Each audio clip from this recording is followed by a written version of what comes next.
one final thing I wanted to say on this topic is that in this day and age where you have websites such as Rotten Tomatoes, IMDb.com, you have websites, you have parental websites, websites directed specifically at concerned parents. You have websites that show you television plot synopsis. In this day and age, there is really no excuse. Oh, well, you have parental blocking at that. If you have cable, you have parental blocking. I think you could possibly acquire parental blocking even if you don't have cable. I mean, in this day and age, there's no excuse whatsoever to not monitor what children watch. I mean, absolutely none. I understand that different people, have different standards for what's appropriate for children. And, aside, as I said, aside from, the obvious universal stuff like sex and violence and cursing, things like that. If there's something that maybe is against one's respective religion or whatever, that's that parent's responsibility to weed that out and restrict their child from it, and to control what their children are exposed to. That's on that particular parent. And in this day and age, there's just no friggin' excuse to not guard what your children watch, or to not have access to wholesome family entertainment, or to not know the difference between what's wholesome and what's a little sketchy, what might require parental guidance before buying, before attending, before you're exposing your child to. There's no excuse in this day and age. So I really have to disagree that that the cartoons you listed is just a product of makers of children's media not caring about the possible detrimental effects it has on children, because there's never been any data or any evidence that ever supports things like SpongeBob turns little boys gay or anything like that. That's always been people's speculation. But children, especially small children, aren't thinking of it like that. All they see is a zany character. And about the nudity that you mentioned, that series, dude, he's like a square sponge with arms and legs. There's never any implication of, bulging private parts or anything like that. He's just a minimally anthropomorphized sponge. And when he is naked or in the nude or whatever, and it's in public, he's embarrassed. Again, going back to context, the context of the situation and of the writing doesn't support that behavior. It's just simply there, but it is not in support of it. So yeah, that's pretty much my take on that.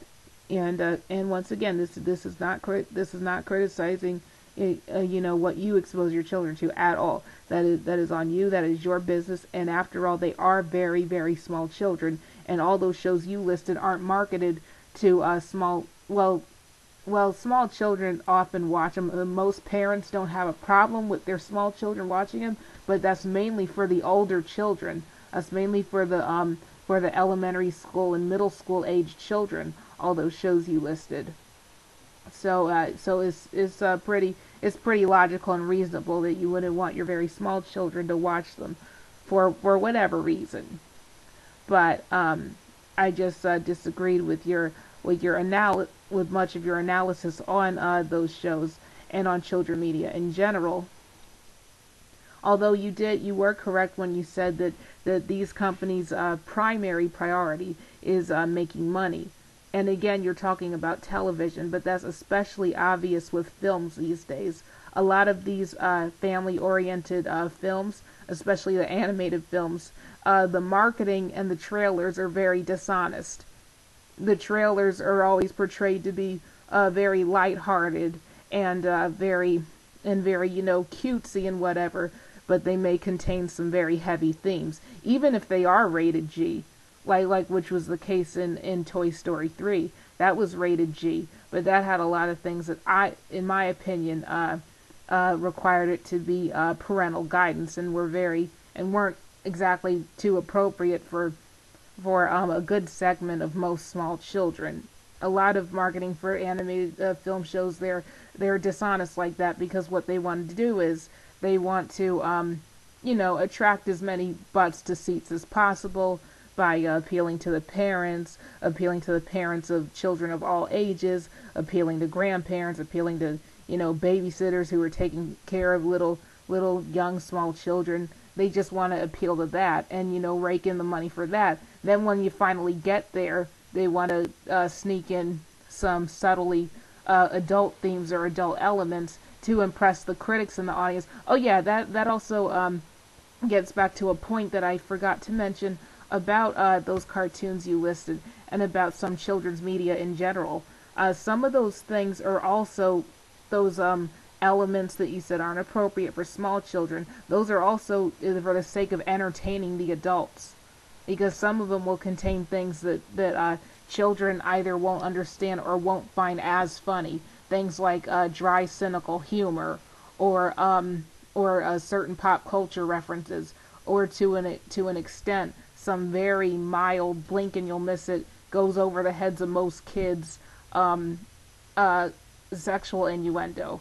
Again, this isn't for small children, but this is typically, to most people, this is okay for maybe, the older kids, the older, more independent children. And that's to entertain the adults in the audience. As does, like I said, it usually tends to go over the head of children who are under the age of 12. An 8 or 9-year-old, they kind of won't get it. And like I said, there's a big difference between, sexual innuendo and just full-on porn or softcore porn, or actually referencing sex in the literal sense.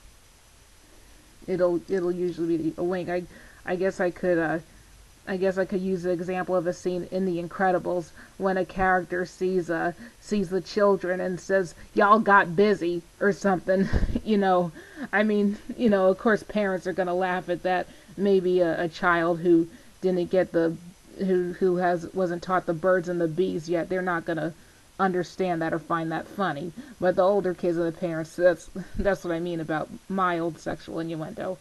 And I believe I've covered everything I wanted to cover on this topic.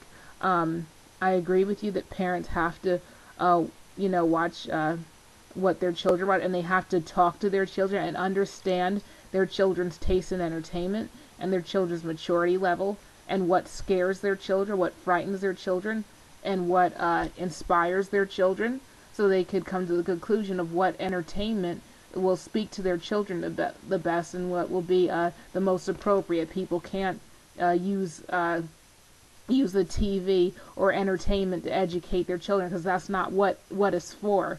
There is some things in children's media that are intentionally educational, like you said, PBS programs, and that's great. A lot of those are good quality programs for children of all ages, but that shouldn't encompass all children's media, in my opinion. If it would, that would be very, very boring, in my opinion. It would be boring, and it wouldn't intellectually or emotionally stimulate the older children. The older children shouldn't be left out. Well, that's my video and my take on this entire topic. I await a response in either text comments or in a video. And like I said again, I respected your opinion. I just strongly disagree. And I hope I've conveyed that. Colonel Elizabeth out for good this time.